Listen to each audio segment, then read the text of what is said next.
Hello everyone, this is Rohan. Welcome to U Greater Than UPSC. This is GS3 first lecture.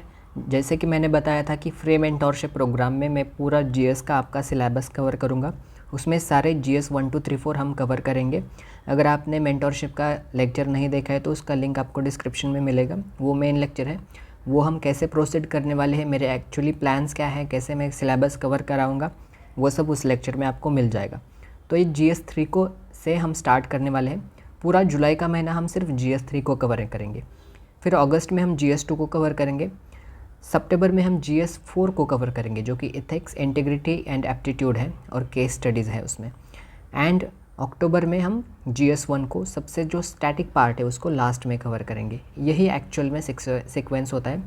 ज़रूरी नहीं कि GS1 से start करें GS4 तक, ऐसा नहीं है। GS3 और GS2 जो कि सारे डायनेमिक्स जो पेपर्स है उसको हम पहले कवर करेंगे, ताकि हम जो आने वाला करंट अफेयर्स है उसको हम ऐड कर सकते हैं, आगे ऐड कर पाएंगे। तो पहले हम ऐसे डायनेमिक टॉपिक्स को कवर करेंगे और करंट अफेयर्स जैसे जैसे आएगा वैसे हम उसको ऐड करते रहेंगे। ओके, अगर GS3 GS2 को लास्ट में करेंगे तो पहले वाला करंट अफेयर्स फिर बाद का करंट अफेयर्स, ऐसा सब जम्बलिंग हो जाएगा। तो इससे सबसे बेहतर तरीका है कि GS3 और GS2 को हम सबसे पहले करेंगे। Please like to this video and please subscribe to the channel if you are new to the channel. Okay, and ऐसे बहुत सारे मीनिंगफुल इंसाइट्स में सारा सिलेबस आपसे कवर कराऊंगा। ये क्वेश्चन एंड आंसर फॉर्मेट में पूरा GS को हम कवर करेंगे, पूरा GS मेंस का जो चारों पेपर्स है। और हमारा टारगेट 150 होने वाला है। ओके, 250 में से हमें 150 मार्क्स लाने हैं ईच पेपर। हमें IAS IPS जो भी आपका प्रेफरेंस है, आपको मेंस में ही इतना मार्क्स लाना है कि आपको इंटरव्यू की चिंता ही ना हो। यही हमारा एम होने वाला है। 150 मार्क्स का हमारा टारगेट होने वाला है। Again, you greater than UPSC, welcome to this channel. Please like, share, subscribe. And अभी सिलेबस हम देखते हैं। ये पूरा ध्यान रखिए, जुलाई का महीना हम GS3 को प्रिपेयर कर रहे हैं। ओके, GS3 के कुछ 20-25 लेक्चर्स में हम पूरा सिलेबस कवर करेंगे क्वेश्चन एंड आंसर फॉर्मेट में। सारे मॉडल आंसर्स आपको पता चल जाएंगे। Just watch this lectures and you will get whole clarity about what is going to happen here. Okay, the first point here is, this is the first point. Okay, Indian economy and issues relating to planning, mobilization of resources, growth, development and employment. This is the first point. इस point के ऊपर हम वो करेंगे अभी इस पर पूरे क्वेश्चन एंड आंसर फॉर्मेट में। इस लेक्चर में 5 क्वेश्चंस में आपको, यहाँ पर कुछ 8 या 10 क्वेश्चन में ये पॉइंट कवर हो जाएगा। सब मॉडल आंसर्स है। उस क्वेश्चंस को आपको नोट डाउन करना है अपनी अलग नोटबुक में। मैंने खुद लिखा है ये, मैं एक्चुअल में आपके लिए बहुत क्वालिटी कंटेंट प्रिपेयर कर रहा हूँ, इसीलिए वक्त लगता है। ओके, आपको भी सेपरेट नोटबुक उसके लिए बनानी है। तो फर्स्ट पॉइंट के लिए ये सारा सिलेबस देखिए। आपको ये वीडियो पॉज करके आप सारा सिलेबस ऐसे लिख लीजिए। कुछ 20 पॉइंटर्स है उसमें। ओके, 20 पॉइंट्स को आपको अच्छे से लिख लेना है। ये रहा 15 तक पॉइंट और आगे का 16 वाला, ये देखिए।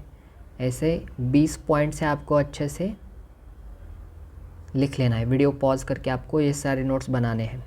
Okay, let's see the first point: Indian economy and issues relating to planning, mobilization of resources, growth, development and employment. Okay, तो इस पर हम सारे एक 8-10 क्वेश्चन में इस सिलेबस के पॉइंट को हम ख़त्म करेंगे। ऐसा ही सिचुएशन या फिर ऐसा ही एक पैटर्न होना चाहिए आपकी पढ़ाई में। बहुत ऑर्गेनाइज्ड प्रिपरेशन रहनी चाहिए। Okay, and this is the question number 1। 1.1 मतलब सिलेबस का फर्स्ट पॉइंट और उसमें से फर्स्ट क्वेश्चन। तो फर्स्ट क्वेश्चन क्या है? Discuss the role of planning. अभी मैं इसको हाईलाइट करता हूँ एक्चुअली, जस्ट अ सेकेंड। मतलब ये जो ग्रीन में आपको दिख रहा है वो क्वेश्चन है। Discuss the role of planning in India's economic development, how has planning evolved over the years and what are the current challenges faced in effective planning. देखिए सिलेबस में भी पॉइंट है यहाँ पर देखिए आप, Indian economy and issues relating to planning. Okay, ये सब इस पर एक क्वेश्चन आधारित है। तो इंट्रोडक्शन हमारा होगा, the crucible of India's economic development, planning has meticulously steered the nation's progress. Wording देखिए आप, प्रोफेशनल वर्डिंग है। लेमैन ऐसा आंसर्स नहीं लिख सकते। ये एक प्रोफेशनल आंसर है और इस पर आपको 10 में से 6 मार्क आराम से मिल जाएंगे। Okay, fortified by technical insights and data underscores its seminal role in shaping the nation's trajectory. अगर ऐसा इंट्रोडक्शन होगा तो आपकी छाप पड़ेगी एग्जामिनर के माइंड पर और आपको डेफिनेटली वो मार्क्स देगा ही। तो फर्स्ट क्वेश्चन में देखिए, क्वेश्चन में हमें पूछा है 3 फैक्टर्स पूछे हैं। फर्स्ट, एक तो प्लानिंग के लिए रोल ऑफ प्लानिंग पूछा है, then how planning has evolve पूछा है, और फिर करंट चैलेंजेस। ऐसी 3 चीज़ें हमें क्वेश्चन में पूछी हैं, तो हम उसको सेगमेंट में डिवाइड करके एक अच्छे से उसको आंसर करेंगे। पहले रोल ऑफ प्लानिंग, प्लानिंग का रोल क्या होता है? पहले तो रिसोर्स एलोकेशन का होता है। प्लानिंग की वजह से क्या होता है? Planning orchestrates resource distribution optimising their utility. मतलब जो भी हमारे पास रिसोर्स है, मान लीजिए 10 टन का कोल है या फिर 10 लाख टन का कोल है, तो उसको कैसे एलोकेट करना है, या फिर जो भी रिसोर्स, मतलब सिर्फ कोल ही नहीं, फंड्स का भी उसे रिसोर्स ही बोलते हैं, मैन पावर को रिसोर्स बोलते हैं। तो उसको कैसे एलोकेट करना है? मान लीजिए पुणे मेट्रो का कोई प्रोजेक्ट है, तो उस पर वो प्रोजेक्ट बन रहा है, तो कितना लेबर वहाँ पर लगेगा, कितना रिसोर्स उसको एलोकेट करना है, ये सब प्लानिंग की वजह से होता है। फिर सेक्टोरियल ग्रोथ होती है, guides investments towards strategic domains. जो भी स्ट्रैटेजिक डोमेन्स होते हैं, मान लीजिए इंफ्रास्ट्रक्चर है या फिर इलेक्ट्रिसिटी है, फर्टिलाइजर्स है, सीमेंट्स है, तो ये डिफरेंट डोमेन्स हैं, तो इनकी सेक्टोरियल ग्रोथ करने के लिए आपको प्लानिंग तो करना ही पड़ेगा। फिर पॉवर्टी इरेडिकेशन में प्लानिंग का रोल है। पॉवर्टी इरेडिकेशन में प्लानिंग कैसे रोल प्ले करता है? Planning empowers targeted programs and hence poverty eradication. Targeted programs वो सब करते हैं, मतलब वेमेन के लिए अलग प्रोग्राम, चिल्ड्रन के लिए अलग program, SC ST tribal people के लिए अलग प्रोग्राम। फिर example PM Rozgar Yojana, then national food for work program, ऐसे कुछ इसके एग्जाम्पल्स हैं। फिर प्लानिंग, रोल ऑफ प्लानिंग कहाँ पर आता है कि इंफ्रास्ट्रक्चर ऑगमेंटेशन में। प्लानिंग क्या करता है? Planning catalyses connectivity and augments industrial activity.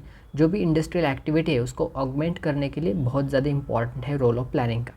Okay, फिर हमें नेक्स्ट पार्ट में पूछा है कि what is the how has planning evolve, मतलब इवोल्यूशन ऑफ प्लानिंग पहले क्या था। अब मैंने अभी मुझे पूरा जहाँ से मैंने उसको सर्च किया है, एक्चुअली PIB की वेबसाइट है, वहाँ से मैंने ये एक ऑथेंटिक डेटा लिया है। फर्स्ट क्या था कि पहले 5 ईयर प्लान्स चलते थे 2017 तक। ओके, 1951 से वो शुरू हुआ था। फिर क्या आया प्लानिंग में, और एक नई चीज़ आई, फिर लिबरलाइजेशन एंड ग्लोबलाइजेशन। 1991 में जो भी इकोनॉमिक क्राइसिस इंडिया ने फेस किया, उसमें इंडिया की सरकार को लगा कि कुछ अलग से प्लानिंग करने की ज़रूरत है, कुछ और रेस्ट्रिक्शंस को हटाना पड़ेगा। तो LPG रिफॉर्म्स जिसको बोलते हैं, लिबरलाइजेशन, प्राइवेटाइजेशन एंड ग्लोबलाइजेशन। फिर आए सस्टेनेबल डेवलपमेंट गोल्स। फिर वो सरकार को लगा कि, सरकार को ही नहीं पूरी दुनिया को लगा कि, यूनाइटेड नेशंस को लगा कि सिर्फ इंडस्ट्रियल एक्टिविटी या फिर जो growth and planning and development ये करके नहीं होगा, कुछ ये सब जो भी हम डेवलपमेंट करें वो सस्टेनेबल होनी चाहिए, मतलब आगे आने वाली फ्यूचर्स के लिए वो भी, उनको भी उनके भी हित में होनी चाहिए। Okay, then comes the decentralized paradigm. उसमें क्या होता है कि लोकल बॉडीज़ का पार्टिसिपेशन होता है। 1993 में जो 71st जो कॉन्स्टिट्यूशनल अमेंडमेंट आया, 73rd समथिंग वो कुछ, सॉरी। ओके, तो लोकल बॉडीज़ का पार्टिसिपेशन रहा, पंचायती राज वगैरह ये सब, यहाँ पर इस लेवल तक प्लानिंग पहुँचा। और फिर 2015 में प्लानिंग कमीशन को रिप्लेस किया नीति आयोग ने, और उसने क्या किया, कोऑपरेटिव फेडरलिज्म को और बढ़ावा दिया। नीति आयोग ने बहुत अच्छे से एक think tank, national institution for transforming India, this is the full form of NITI Aayog. Okay, ऐसे प्लानिंग का इवोल्यूशन हुआ ऐसे 5 पॉइंट में। This first point, this is second, this is third, this is fourth and this is 5। ऐसे planning का evolution हुआ। फिर next part में हमें पूछा है कि जो अभी प्लानिंग वगैरह ये सब है, इसमें चैलेंजेस क्या है। तो फर्स्ट चैलेंज क्या है कि एक तो इम्प्लीमेंटेशन इश्यूज़ है। अभी 2022 में ही एक PIB का रिपोर्ट आया था, उन्होंने उसमें बोला है कि डायरेक्ट गवर्नमेंट ने खुद बोला है कि हमारे जो सेंट्रल गवर्नमेंट के जो फंड्स थे हमने एलोकेट किए थे डिफरेंट मिनिस्ट्री को, बस 54%, मतलब आधे ही फंड्स उसने यूटिलाइज़ किए हैं, आधे वो लोग यूटिलाइज़ ही नहीं कर पाए। इतना लैग है इम्प्लीमेंटेशन में। इम्प्लीमेंटेशन करना कोई इतनी वो सीधी बात नहीं है।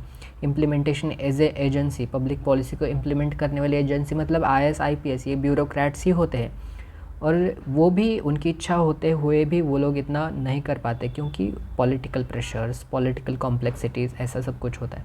फिर क्या है ना कि सेकंड चैलेंज है डेटा डेफिसिट्स। अभी शुभम वर्मा और यूनियन ऑफ इंडिया जो सुप्रीम कोर्ट में केस चला था 2-3 साल पहले, तो उन्होंने वहाँ पर सुप्रीम कोर्ट ने बोला कि ये जो केस है इसको अच्छे से जजमेंट भी हम डिलीवर नहीं कर पा रहे क्योंकि बहुत ज़्यादा डेटा डेफिसिट्स है, डेटा ही नहीं है उस पर। तो उस इतना वो उन्होंने जो भी जजमेंट पास किया वो बहुत ब्लर जजमेंट था। एक wages related, labour reform related ये कुछ जजमेंट था। उसने शुभम वर्मा जो ये व्यक्ति है उन्होंने यूनियन ऑफ इंडिया पर केस किया था सुप्रीम कोर्ट में उनके वेजेस रिलेटेड। आई थिंक वो फंडामेंटल राइट के अधीन भी वो केस बहुत पॉपुलर हुआ था। बस आपको इसका केस का नाम याद रखना है। अगर आपने इसको कोट किया तो 1 मार्क एक्स्ट्रा कहीं नहीं जाएगा। ओके। फिर ग्लोबल टर्बुलेंस, 1 मार्क एक्स्ट्रा ऐसे मिलते हैं, ऐसे कोट्स वगैरह या फिर ऐसा डेटा वगैरह PIB ये रिपोर्ट्स को कोट करके। फिर ग्लोबल टर्बुलेंस, अभी जो रशिया यूक्रेन में वॉर हुआ है, फिर इजराइल पैलेस्टीन का जो भी इशू चल रहा है, इसकी वजह से क्या है ना कि बहुत इकोनॉमिक अनसर्टेनिटीज़ आई हैं, तो उसकी वजह से भी चैलेंज हो सकता है। ऐसे ग्लोबल टर्बुलेंसेस होते हैं जो प्लानिंग में, मतलब अभी उनके यहाँ पर मान लीजिए अभी क्या है कि रशिया यूक्रेन में वॉर चल रहा है, पैलेस्टीन एंड इजराइल का जो भी कॉन्फ्लिक्ट है, ईरान पाकिस्तान ये सब जो कॉन्फ्लिक्ट एरिया, मिडल ईस्ट का जो एरिया है, इतना ज़्यादा कॉन्फ्लिक्ट हो रहा है। या फिर रेड सी में जो भी अटैक्स हुए थे शिप्स पर, वेसल्स पर, तो उसकी वजह से क्या है ना कि अभी मान लीजिए हम क्रूड ऑयल इंपोर्ट कर रहे हैं, हमारे पास क्रूड ऑयल आया ही नहीं अटैक्स की वजह से, तो हमें फिर पहले जो हमने प्लानिंग किया था कि अभी हमारे पास इतना क्रूड ऑयल आने वाला है, क्रूड ऑयल आया ही नहीं, तो हमें प्लानिंग बदलना पड़ेगा। ऐसी चैलेंजेस होते हैं, ऐसे ग्लोबल टर्बुलेंसेस की वजह से हमें हमारा प्लानिंग बहुत बार बदलना पड़ता है। फिर नेक्स्ट चैलेंज है इनइक्वालिटी एनिग्मा। ये वर्ड्स देखिए आप, ये वर्ड्स किसी भी नॉर्मल लैंग्वेज में नहीं होते। अगर आपने द हिंदू न्यूज़पेपर पढ़ा है तो आपके ऐसे वर्ड्स आते हैं। इस नोट्स को मैंने खुद बनाया है, ये वर्डिंग वगैरह आप इसको ध्यान से देखिए, ऐसे वर्ड्स आपके आंसर्स में आने चाहिए। बहुत इंपॉर्टेंट लेक्चर है, please do not skip this lecture. बस टेलीग्राम की PDF पढ़ के या फिर इसको नोट डाउन करके नहीं, एक एक्सप्लेनेशन आपके दिमाग में बैठ जाना चाहिए। ये कंसेप्चुअल क्लैरिटी ही है जो आपको आगे लेके जाएगा। So without any further delay let's discuss this 4th point, inequality enigma. मतलब अक्रॉस एजुकेशन, जेंडर, इनकम, ये सारे जो सेक्टर्स या फिर जो डायमेंशंस है, इनमें जो इनइक्वालिटी है उसकी वजह से क्या होता है ना कि प्लानिंग हैम्पर होती है। ये भी एक बहुत बड़ा चैलेंज है प्लानिंग के लिए। देन इकोलॉजिकल इक्विलिब्रियम, आप हेडिंग देखिए, हेडिंग इतना ऐसा लेमैन वाला वो नहीं है, उसमें क्या है ना कि इम्पॉर्टेंट एक प्रोफेशनल वर्ड्स होते हैं, तो उसको आप ध्यान रखिए। It's not that, it's a very formal words. Enigma, then equilibrium, ये बहुत फॉर्मल वर्ड्स है, इसकी वजह से ही आपका आंसर फॉर्मल बनता है।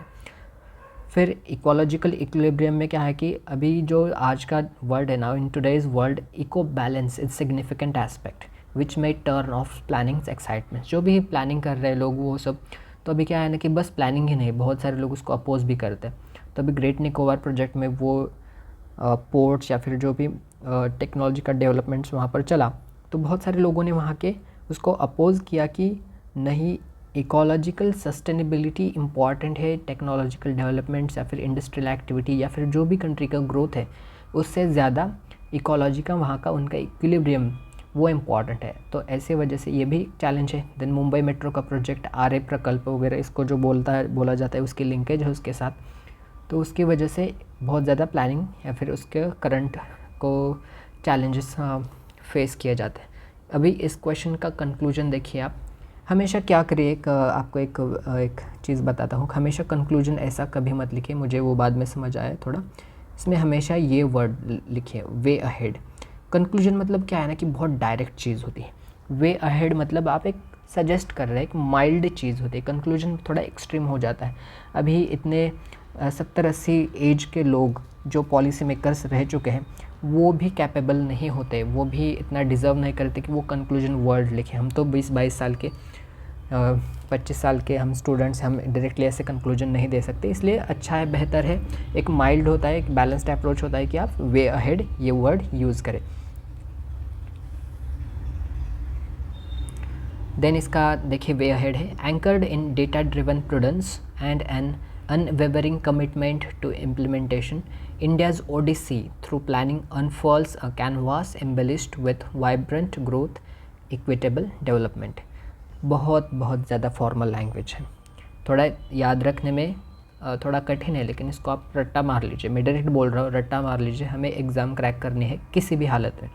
अगर प्लानिंग के ऊपर कोई भी कहीं पर भी GS2, GS3, GS1, GS4 कहीं पर भी प्लानिंग आए तो ये स्टेटमेंट आपको चिपका देना है डायरेक्ट वहाँ पर। बहुत ज़्यादा असर पड़ेगा, ये सारा इम्प्रेशन बहुत पड़ेगा। ओके, फिर सेकंड क्वेश्चन है analyse the significance of informal economy in India. एक सिग्निफिकेंस पूछा है। फिर how does it impact employment generation, okay, and overall economic growth, what measures can be taken to formalise the informal sector. ऐसे 3 चीज़ें पूछी। ये question related है employment related. Employment हमारे सिलेबस में कहाँ पर है, यहाँ पर। Okay, let's discuss this second question.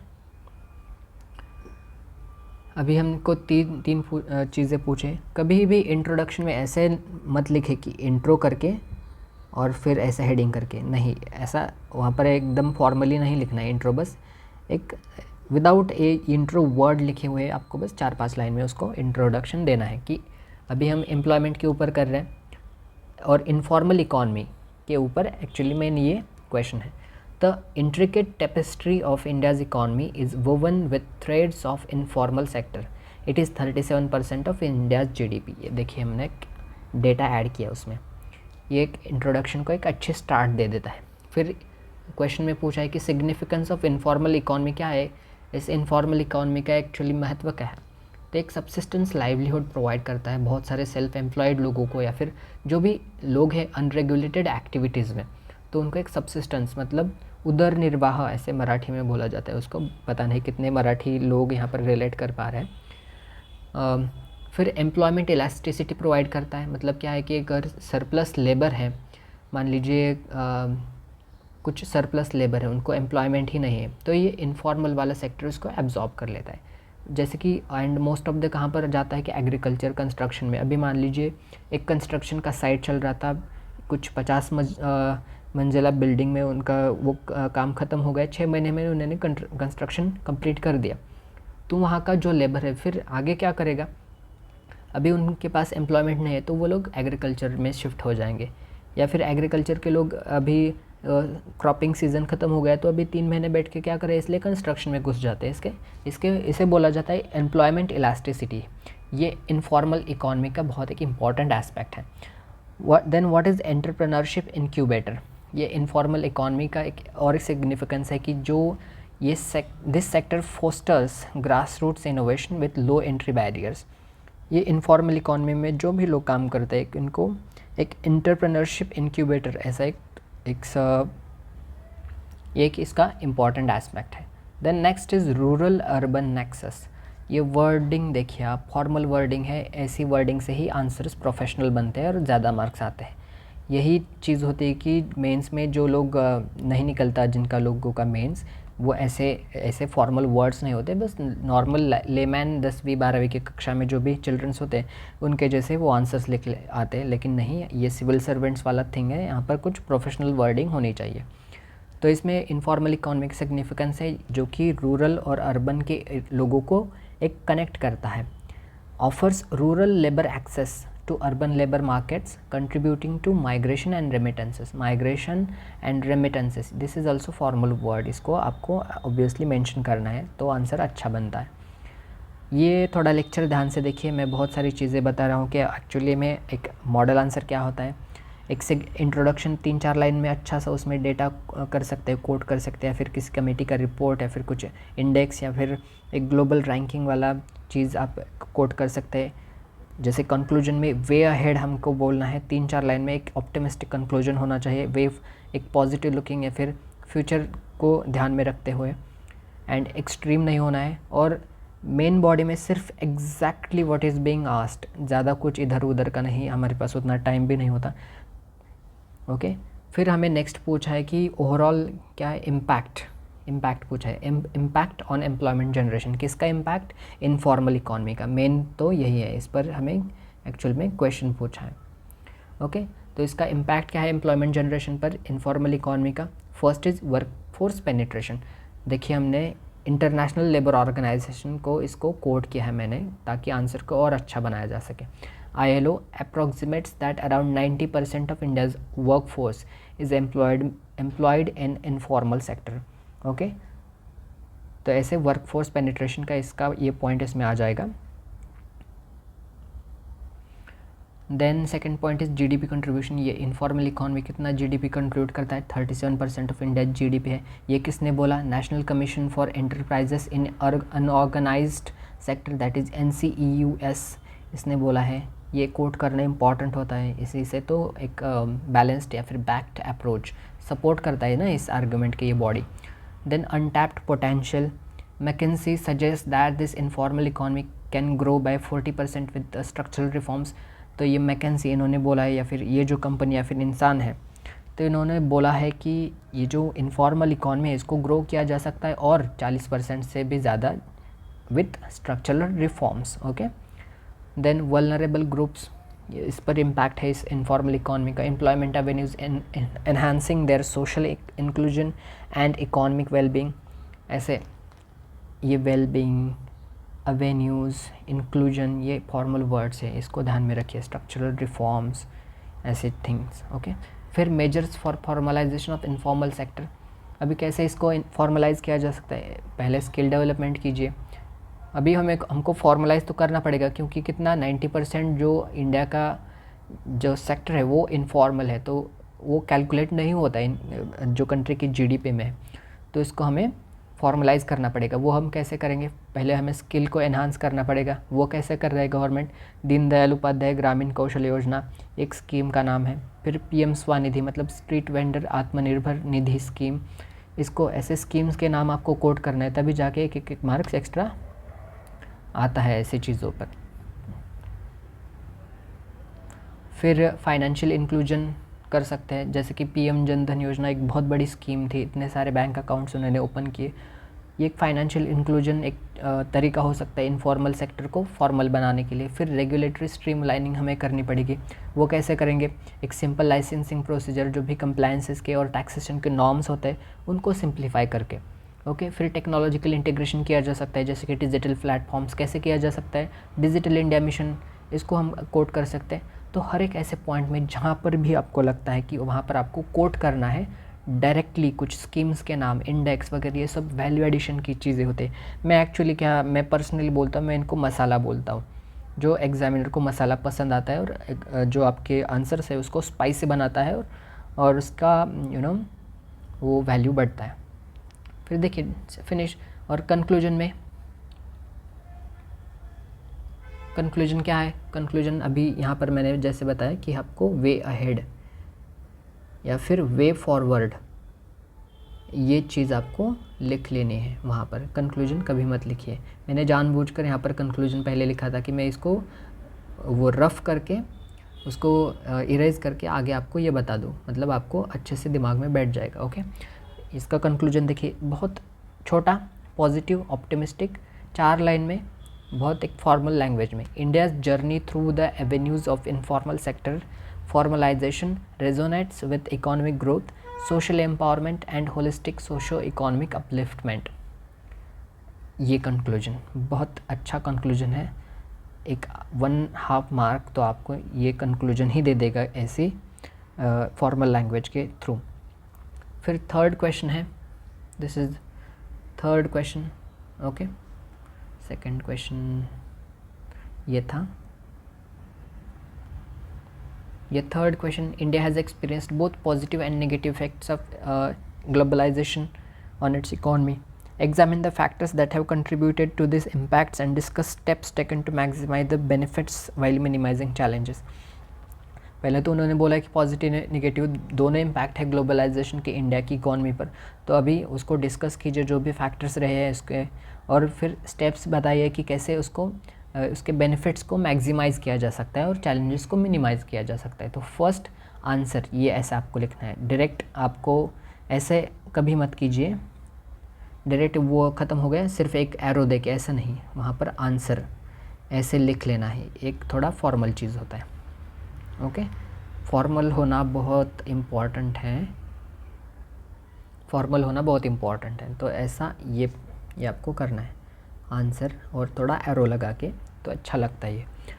तो introduction, the tide of globalisation has surged India's economic fortunes yet its currents have also posed challenges. बहुत अच्छा इंट्रोडक्शन।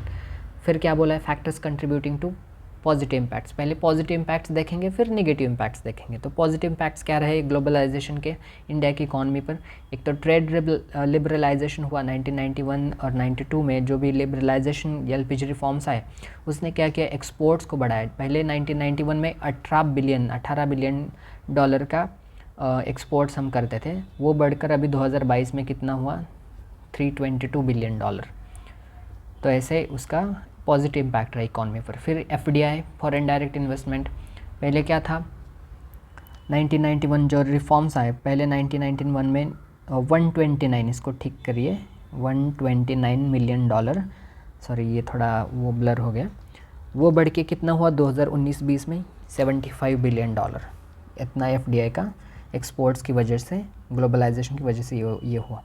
तो देखिए ऐसे ग्राफ्स वगैरह बहुत इंपॉर्टेंट है। ये ग्राफ देख के ही 1 मार्क श्योरली आपको मेंस में मिलेगा। ऐसा हर एक क्वेश्चन में आपको ट्राई करना है, ऐसे ही रैंकर्स या फिर टॉपर्स आते हैं। सर्विसेज सेक्टर्स का सर्च, पहले 1991 में क्या था कि ये देखिए, ये पहला, ये सबसे बड़ा था एग्रीकल्चर का, पहले सबसे ज़्यादा शेयर एग्रीकल्चर का था इंडिया की जीडीपी में। फिर मैन्युफैक्चरिंग का मिडल में था और सर्विसेज का इतना नहीं था। सर्विसेज मतलब वेस्टर्न कंट्रीज़ का सर्विसेज में थोड़ा बहुत ज़्यादा होता था। लेकिन अभी आप 2022 का इकोनॉमिक सर्वे देखिए, आप 2022 का इकोनॉमिक सर्वे देखिए आप, वहाँ पर डायरेक्टली इकोनॉमिक सर्वे में दिया है कि सबसे ज़्यादा इंडिया की जीडीपी में जो कंट्रीब्यूट करता है उसका सेक्टर का नाम है सर्विस सेक्टर। तो देखिए पहले क्या था, ये एग्रीकल्चर से ऐसे सर्विस सेक्टर में कैसे कन्वर्ट हुआ, ये किसका इफ़ेक्ट है, ये ग्लोबलाइजेशन का इफ़ेक्ट है। फिर मैन्युफैक्चरिंग उतना ही रहा, लेकिन सर्विसेज का वो एग्रीकल्चर ने ले लिया उसकी जगह। फिर पावर्टी एलिवेशन, ये एक पॉजिटिव इम्पैक्ट रहा। देखिए ये ग्राफ 1 मार्क एक्स्ट्रा ऐसा बनता है।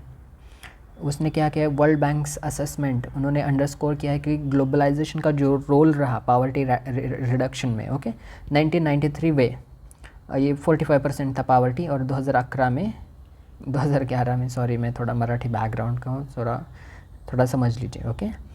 फिर 21% इतना वो पावर्टी नीचे आया। तो ऐसे करके आपको एक अच्छा सा ग्राफ बना लेना है, ओके।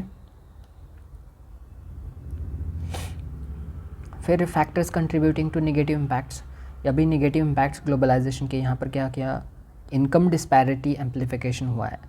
इनकम का जो डिस्पैरिटी, जो गिनी कोएफिशिएंट को मैंने मेंशन किया है, वो उसने 1991 में ये 32% था, अभी 2020 में 3% से बढ़ा ये गिनी कोएफिशिएंट, मतलब इनइक्वालिटी बढ़ा। गिनी कोएफिशिएंट इनइक्वालिटी को मेजर करता है पॉइंट्स में। फिर vulnerability to global shocks, war in Ukraine shocked global grain supplies and impacted India's food security. जो ग्लोबल शॉक्स वगैरह, ये ग्लोबल शॉक्स मतलब क्या, ग्लोबलाइजेशन मतलब ग्लोबल शॉक्स वगैरह, ये लिंकेज चीज़ें, तो उनका यहाँ पर वॉर चल रहा है तो हमारा फूड सिक्योरिटी ख़राब हो रहा है, ये एक नेगेटिव इम्पैक्ट है ग्लोबलाइजेशन का। फिर अग्रेरियन पेरिल, ये वर्ड देखिए फॉर्मल वर्ड है, इसको एक अच्छे से अग्रेरियल डिस्ट्रेस वगैरह ये सब यूज़ करने के जाए पेरिल ऐसा वर्ड यूज़ कर सकते हैं। थोड़ा सीखिए इससे, अगर आप रोज़ ऐसा लेक्चर देख रहे हैं अच्छे से वो याद रख लें, या फिर एक्सप्लेनेशन को दिमाग में अच्छे से वो फॉलो कर रहे हैं, तो आपको आपकी भी ये वर्डिंग आ जाएगी आंसर्स में, और आपका आंसर्स फॉर्मल बन जाएगा। मेरी ये वर्डिंग आती है इसलिए क्योंकि मेरे 1500 या फिर 2000 के ऊपर मैंने आंसर्स को प्रैक्टिस किया है, 2000 के ऊपर मैंने आंसर्स लिखे हैं, इसलिए ये वर्डिंग है मेरा। तो the waves of globalisation shocked small farmers and restricted their competency due to inexpensive imports. Globalisation हो रहा है मतलब बहुत सारी कई इतनी ज़्यादा कंट्रीज़ में इतना चीप तरीके से मटेरियल या फिर प्रोडक्ट्स को प्रोड्यूस किया जा रहा है और उसके प्राइस कम हो रहे हैं। तो अगर जितना ज़्यादा हाई टेक्नोलॉजी रहेगा, मास प्रोडक्शन होगा असेंबली लाइन्स पर, तो उतना उसका प्राइस कम रहेगा। तो इसकी वजह से क्या है ना कि कॉम्पिटेंसी कम हो रही है, हमारे यहाँ के जो फार्मर्स है इतना कम्पीट नहीं कर पा रहे बाकी की दुनिया के साथ। फिर इकोलॉजिकल कॉस्ट भी है। UNFCCC इन्होंने प्रोजेक्ट किया है कि ग्लोबलाइजेशन जो है उसने जो एयर पोल्यूशन क्रिएट किया है इंडस्ट्रीज़ के वगैरह एक्टिविटी से, वो 8.5% है इंडिया की GDP का। 2019 का ये है, अभी तो 6 साल बाद और बढ़ रहा है, ओके। फिर इसके बेनिफिट्स को हम मैक्सिमाइज़ कैसे कर सकते हैं। अभी हमने पॉजिटिव नेगेटिव इम्पैक्ट्स देखे हैं, इसके बेनिफिट्स को हम कैसे मैक्सिमाइज़ कर सकते हैं। ये देखिए मैंने जो भी मेन हेडिंग है उसको ऐसा बॉक्स बनाया है, ऐसा स्टार लगाया है ताकि अच्छे से डिफ्रेंशिएट हो सके, एग्जामिनर को ढूंढना ना पड़े कि कहाँ पर उसने वो उसको मेंशन किया है या फिर एड्रेस किया है क्वेश्चन की डिमांड को, ऐसे डायरेक्ट सामने ऐसा दिख जाना चाहिए। फिर मैक्सिमाइजिंग बेनिफिट्स, स्किल एनरिचमेंट कर सकते हैं हम, कैसे करेंगे, स्किल इंडिया मिशन है। फिर रेगुलेटरी रिगर, देखिए वर्ड, ये फॉर्मल वर्ड, उसको क्या बोलते हैं, एथिकल कॉर्पोरेट बिहेवियर, ऐसे चीज़ें इंटीग्रेट या फिर इम्प्लीमेंट करके हम इसके बेनिफिट्स मैक्सिमाइज़ कर सकते हैं। कॉर्पोरेट सोशल रिस्पॉन्सिबिलिटी अभी प्रीलिम्स में आया था, उसको भी हम एक पॉइंट में लिख सकते हैं, एक फॉर्मल चीज़ है, एक इम्पॉर्टेंट एस्पेक्ट है। फिर एक्सपोर्ट बास्केट डाइवर्सिफिकेशन एक इम्पॉर्टेंट पॉइंट है, कोई भी नहीं लिखता, अगर आप लिख रहे तो 1 मार्क एक्स्ट्रा मिलेगा आपको। ये बहुत फॉर्मल चीज़ है, ऐसे पॉइंट्स नहीं आते किसी के भी दिमाग में। ये क्या करता है कि डिपेंडेंसीज को रिड्यूस करता है कुछ स्पेसिफिक सेक्टर्स को टारगेट करते हुए। फिर इंक्लूसिविटी ड्रिवन पॉलिसीज़, जैसे कि इंक्लूसिविटी ड्रिवन पॉलिसीज़ मतलब एक जो वल्नरेबल सेक्शन है या फिर बाकी सेक्शन जो भी निगलेक्टेड लोग हैं उनको इंक्लूड किया जाता है ऐसी पॉलिसीज़ के थ्रू। जैसे कि पीएम विश्वकर्मा जो योजना है वो एक स्पेसिफिक सेक्टर को टारगेट करता है, एक कंस्ट्रक्शन एक्टिविटीज़ या फिर ऐसे। फिर हुनर हाथ, ऐसे कुछ एक्सेलेंस या फिर एक जो स्किल होता है उसको, हाथ, हुनर मतलब स्किल एंड हाथ मतलब हैंड, ये स्कीम है। तो उसको एक इस स्कीम की वजह से क्या होता है कि एक इंक्लूजन हो रहा है, इंक्लूसिविटी बढ़ रही है। तो ऐसे बेनिफिट्स को, ऐसे पॉलिसीज़ के थ्रू हम ग्लोबलाइजेशन के बेनिफिट्स को मैक्सिमाइज़ कर सकते हैं। फिर एनवायरमेंटल इंटीग्रेशन एक चीज़ है, एनवायरमेंटल इम्पैक्ट असेसमेंट, आप इसको मेंशन कर सकते हैं इसमें एक पॉइंट में। ऐसे चीज़ों से फॉर्मल आंसर बनता है। इसको कंक्लूजन क्या है, the enigma of globalisation as delineated by data enrich victories and challenges traces India's path. Finish, half mark extra ऐसी चीज़ों से। Conclusion, no, way forward. Okay, फिर 1.4 मतलब 4th क्वेश्चन है ये, इंडियाज़ डेमोग्राफिक डिविडेंड के ऊपर क्वेश्चन आया। Has the potential to drive economic growth, how can the countries harness its young population to achieve inclusive and sustainable development. ये question किस point के सिलेबस के किस पॉइंट पर है, इकोनॉमिक ग्रोथ के ऊपर। अभी दिखाता हूँ, देखिए ग्रोथ, इस पर,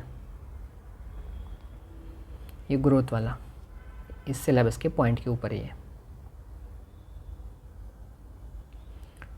तो अभी इसको डेमोग्राफिक डिविडेंड क्या है, कितना है, उसका कैसे हार्नेस कर सकते हैं डेमोग्राफिक डिविडेंड को, किसके लिए, to achieve inclusive and sustainable development. तो इसके ऊपर ये डायरेक्ट हमको क्वेश्चन की डिमांड के ऊपर डायरेक्ट टारगेट करना है।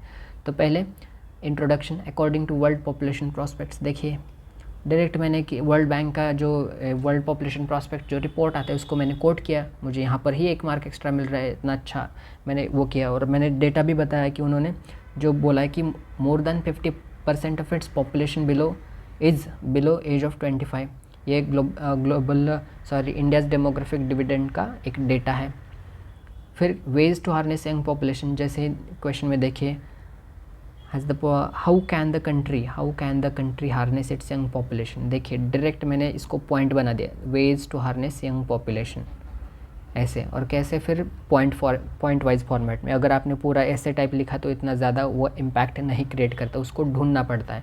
एग्जामिनर को रोज़ एक 20-30 कॉपीज़ चेक करनी होती है, एक कॉपी 50 पेज की होती है, उसको हार्डली रोज़ 1000-2000 पेज उसको पढ़ने हैं। तो आपका वो, अगर आपने ऐसे फॉर्मेट में लिखा है तो आपका वो करियर बर्बाद कर देगा। तो आपको पॉइंट वाइज फॉर्मेट में करना है। लेक्चर को ध्यान से देखिए, बहुत ऐसी बारीक चीज़ें मैं आपको बताने वाला हूँ, और 1.5 की स्पीड पर आप इसको देख सकते हैं। तो कैसे, एक कौन से वेज है जिसका यूज़ करके हम यंग पॉपुलेशन को हार्नेस कर सकते हैं। पहले हमको स्किल डेवलपमेंट इनिशिएटिव्स लाने पड़ेंगे, वो कैसे करेंगे हम, जैसे ऐसे प्रोग्राम्स है, स्किल इंडिया प्रोग्राम है जो लॉन्च्ड इन 2015। उसका एम था कि 400 मिलियन मतलब 40 करोड़ लोगों को 2022 तक स्किल प्रोवाइड करना है। अभी 2022 तो हो गया, लेकिन एटलीस्ट एक आप एक चीज़ बता सकते हैं कि पास्ट में भी क्या हुआ है, इतना भी बता सकते हैं। क्वालिटी एजुकेशन हम प्रोवाइड कर सकते हैं। फिर startup ecosystem, startup India program है, उसका यूज़ करके हम उसको एक इनोवेशन एंड एंटरप्रेन्योरशिप इसको इनकरेज कर सकते हैं। फिर यंग पॉपुलेशन को एक्सेस टू फाइनेंस दे सकते हैं। कैसे देंगे? स्टैंड अप इंडिया स्कीम है, जिसको यूज़ करके जो स्कीम था वो प्रोवाइड करता था financial support to women and marginalised group. Okay, then digital literacy, digital India mission.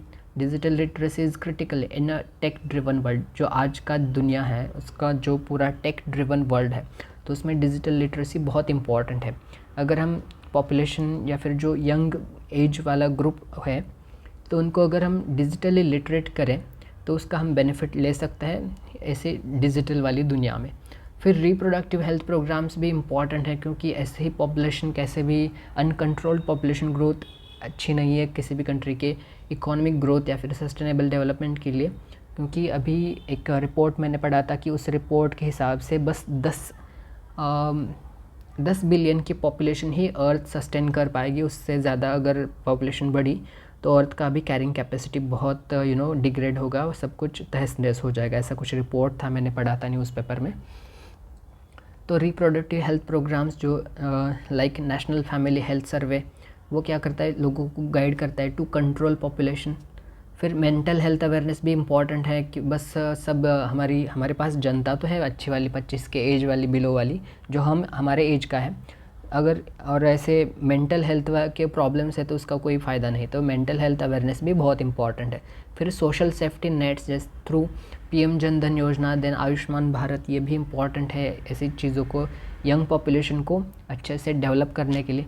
फिर जेंडर इक्वालिटी बहुत इंपॉर्टेंट है, क्योंकि वर्कफोर्स पार्टिसिपेशन में भी इम्पॉर्टेंट रोल प्ले करता है वो।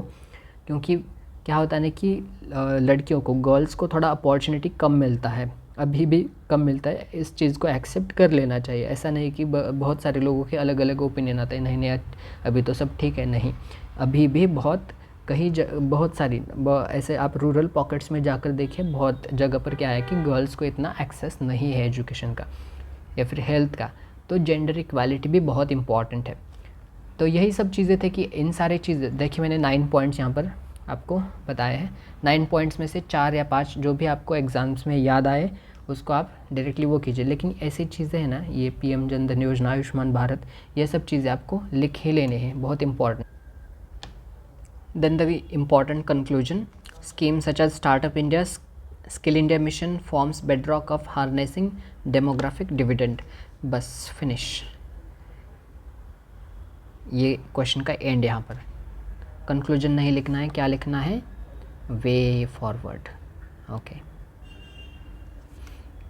Then the last question of this lecture, this 5th question. अभी फर्स्ट पॉइंट पे ही हमें 3-4 और क्वेश्चन डिस्कस करने, जो आगे आने वाले कल के पार्ट में हम उसको डिस्कस करेंगे। तभी इस क्वेश्चन का क्या है कि उन्होंने बोला कि analyse factors contributing to unemployment. Unemployment के ऊपर क्वेश्चन है। अनएम्प्लॉयमेंट हमारे सिलेबस में बहुत इंपॉर्टेंट पॉइंट है। देखिए ये एम्प्लॉयमेंट वाला पार्ट, ओके। तो एम्प्लॉयमेंट मतलब अनएम्प्लॉयमेंट, ये सब के ऊपर उन्होंने पूछा है। तो कौन से फैक्टर्स ऐसे हैं जो अनएम्प्लॉयमेंट को कंट्रीब्यूट करते हैं इंडिया में, and what are the strategies that can government adopt to create more employment opportunities particularly for youth. तो गवर्नमेंट ऐसे क्या काम कर सकती है हमारी मोदी सरकार की, उसकी वजह से एम्प्लॉयमेंट बढ़ रहा है। तो पहले हम इंट्रोडक्शन देते हैं। According to national sample survey organisation, देखिए मैंने NSSO को मेंशन किया, 1 मार्क एक्स्ट्रा मिल गया यहाँ पर मुझे, ओके। और उसके बाद उन्होंने क्या बोला कि इंडिया का अनएम्प्लॉयमेंट रेट है जो बढ़ा है शार्पली इन 2024। अभी लेटेस्ट वाला डेटा ही मैंने NSSO की वेबसाइट पर जाकर लिया है। 9.2% जो अनएम्प्लॉयमेंट रेट है इंडिया का। तो डायरेक्टली क्वेश्चन की डिमांड को हम फुलफ़िल करते पहले बोला कि कौन से ऐसे फैक्टर्स है जिसकी वजह से, analyse factors and then what strategies, factors and strategies, ये दो चीज़ें हमें पूछें। तो पहले फैक्टर्स कंट्रीब्यूटिंग टू अनएम्प्लॉयमेंट क्या है? एक तो स्किल मिसमैच में है, मैं मैकेनिकल इंजीनियर हूँ और मुझे जॉब मिल रहा है सिविल इंजीनियर का, नहीं, हमें वो नहीं चाहिए।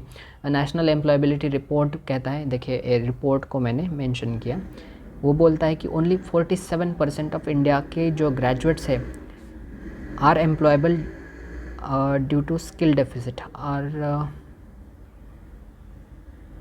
of Indian graduates are employable due to skill deficit, are not employed, not employable, यहाँ पर ये ऐड कीजिए।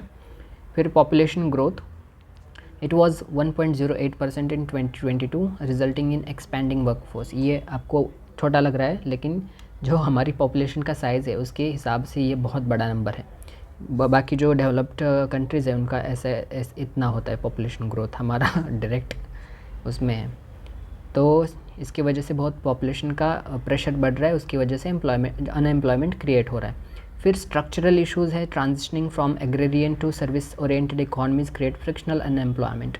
तो अब हमारे पास तो लैंड रिफॉर्म्स आए थे, इतनी सारी कंट्री की वर्कफोर्स एग्रीकल्चर में है, और अभी एजुकेशन की वजह से क्या हो रहा है कि वर्कफोर्स जो है सर्विसेज सेक्टर में ट्रांसफ़र हो रही है, ट्रांजिशन कर रही है, तो उसकी वजह से फ्रिक्शनल अनएम्प्लॉयमेंट बढ़ रहा है। फिर और क्या चीज़ें हैं जिसकी वजह से अनएम्प्लॉयमेंट है? इनफॉर्मल सेक्टर का डोमिनेंस है। 90% इंडिया का जो वर्कफोर्स है वो एम्प्लॉय करता है इनफॉर्मल सेक्टर में। Sorry for the stammering, little I am new to this field. Characterised by under employment and low wages. ये इनफॉर्मल सेक्टर में क्या होता है कि एक तो अंडर एम्प्लॉयमेंट होता है और लो वेजेस होते हैं। अंडर एम्प्लॉयमेंट मतलब एम्प्लॉयमेंट है लेकिन कुछ दिनों के लिए। एग्रीकल्चर में क्रॉपिंग सीजन 4 या 6 महीने का होता है, उतना ही एम्प्लॉयमेंट। फिर कंस्ट्रक्शन का जहाँ तक साइट चल रहा है, अगर कंस्ट्रक्शन ख़त्म हुआ तो एम्प्लॉयमेंट भी ख़त्म और वेजेस भी कम होते हैं, उसकी वजह से एम्प्लॉयमेंट कम होता है, मतलब अनएम्प्लॉयमेंट बढ़ता है। फिर टेक्नोलॉजिकल डिस्ट्रप्शंस होता है। वर्ल्ड इकोनॉमिक फोरम को मैंने यहाँ पर कोट किया है, वो उन्होंने हाईलाइट किया है कि जो ऑटोमेशन है that can displace 54 million workers in India by 2025। ये आपको डेटा ध्यान रखना है। उसकी वजह से अभी जो कंपनी है वहाँ पर पहले टाटा में ज़्यादा वर्कर्स लगते थे पहले, अभी इतना ज़्यादा ऑटोमेशन बढ़ रहा है कि लोगों के जॉब छीन रहा है वो सब। अभी आर्टिफिशियल इंटेलिजेंस का भी एक आप कॉन्सेप्ट यहाँ पर ऐड कर सकते हैं। This also one of the important point. Then government strategies for employment generation, what are the strategies? Just 3-4 points you need to add into that. The first is skill development initiative. Just mention now one of the, एक कोई भी आप इसको mention कर सकते हैं। तो first हमने मेंशन किया है skill India programme aimed to train 40 crore people by 2022। ये स्किल डेवलपमेंट इनिशिएटिव आपको इसको कोट कर सकते हैं। फिर एंटरप्रेन्योरशिप प्रमोशन को आप कोट कर सकते हैं, ये भी एक इम्पॉर्टेंट एस्पेक्ट है एम्प्लॉयमेंट जनरेशन के लिए। जैसे कि स्टार्टअप इंडिया जो स्कीम था, मैंने इसको मेंशन किया है, ये फॉर्मल अप्रोच होता है, इसको फैसिलिटेट करता है। इतने स्टार्टअप्स उन्होंने बनाए हैं स्टार्टअप इंडिया के थ्रू। फिर इंफ्रास्ट्रक्चर को डेवलपमेंट करना, ये भी एक इम्पॉर्टेंट एस्पेक्ट है, उसकी वजह से एम्प्लॉयमेंट बढ़ता है। जैसे कि बड़ी स्कीम्स है, जैसे भारतमाला एंड सागरमाला जैसी स्कीम्स है, उन्होंने 1 करोड़ जॉब अपॉर्चुनिटीज़ को इंफ्रास्ट्रक्चर सेक्टर्स में क्रिएट किया है। फिर मेक इन इंडिया प्रोग्राम है, रूरल एम्प्लॉयमेंट स्कीम्स है, जैसे कि MG नरेगा, उन्होंने रूरल लोगों को कुछ 100 डेज़ ऑफ एम्प्लॉयमेंट प्रोवाइड करता है। फिर स्किल अपग्रेडेशन है, तो स्किल अपग्रेडेशन कैसे होगा? PM कौशल विकास योजना है, उन्होंने एम किया था कि 1 करोड़ लोगों को 2022 तक एम्प्लॉयमेंट या फिर स्किल को प्रोवाइड करेंगे। फिर अप्रेंटिसशिप प्रोग्राम्स है, जैसे कि नेशनल अप्रेंटिसशिप प्रमोशन स्कीम्स है, they seek to provide training to 50 lakh apprentices by 2025। Latest data आप इसको कोट कर सकते हैं। ये डेटा बहुत इंपॉर्टेंट है, कुछ फॉर्मल या फिर ऑथेंटिक वेबसाइट से इसका लिया गया है डेटा। फिर डिजिटल लिटरेसी है, digital India mission strives to make 60 crore individuals digitally literate, इसकी वजह से एम्प्लॉयमेंट को बढ़ाया जा सकता है।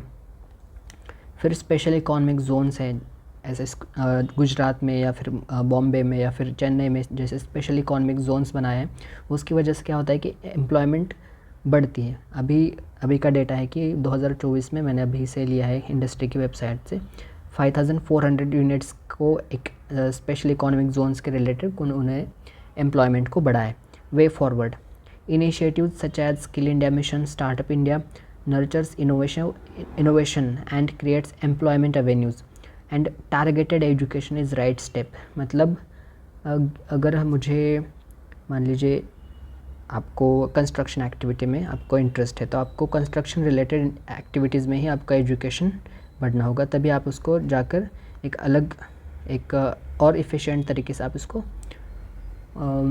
आपके स्किल को यूटिलाइज़ कर सकते हैं और कंट्री की ग्रोथ के लिए आप उसको कंट्रीब्यूट कर सकते हैं और इफ़िशिएंटली। So that's it 5 पॉइंट या फिर 5 क्वेश्चन हमने डिस्कस किए हैं सिलेबस के। अभी 2-3 क्वेश्चन या फिर 3 या 4 क्वेश्चंस और लगेंगे इस पॉइंट को एक्सप्लेन करने में सिलेबस के। और अगर आपको इतना पूरा याद है या फिर अपने ये सभी डेटा या फिर ये जो मैंने यहाँ पर बताया है इसको ही यूज़ करके आपको आंसर राइटिंग करना है, दैट्स इट। ऐसे करके हम पूरा सिलेबस कवर करेंगे। GS3 के सारे 20 पॉइंट्स, फिर GS2, GS1, GS4 ऐसे सारा GS का सिलेबस हम कवर करेंगे। Okay, thank you so much. Please like, share, subscribe and mention your query in the comment section. I will respond. Thank you so much. Bye bye.